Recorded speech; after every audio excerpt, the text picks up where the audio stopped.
अशा सूचना मुख्यमंत्र्यांनी दिल्या।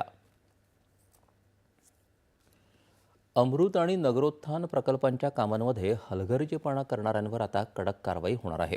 नागरिकांना वेळेवर पायाभूत सुविधांचा लाभ मिळावा यासाठी उपमुख्यमंत्री एकनाथ शिंदे यांनी या दृष्टीनं महत्त्वपूर्ण निर्देश दिले आहेत।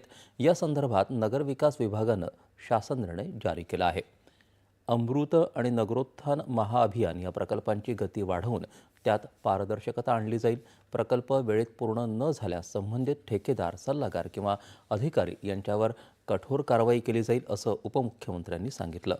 प्रकल्पांसाठी लागणाऱ्या परवानग्या वेळेत मिळाव्यात यासाठी आता थेट मंत्रालयीन स्तरावरून पाठपुरावा केला जाणार आहे। प्रकल्पांच्या कामाचा आढावा घेण्यासाठी मासिक अहवाल सादर करणं बंधनकारक केलं आहे। या व्यतिरिक्त नगरोत्थानासाठी स्वतंत्र प्रकल्प कक्ष आणि माहिती अद्ययावत करण्याकरता स्वतंत्र पोर्टल देखील तयार केलं आहे। या सर्व निर्णयांमुळे प्रकल्पांची जबाबदारी निश्चित होऊन कामं अधिक जलद गतीनं पूर्ण व्हायला मदत मिळेल असा विश्वास त्यांनी व्यक्त केला। पावसाळी परिस्थितीचा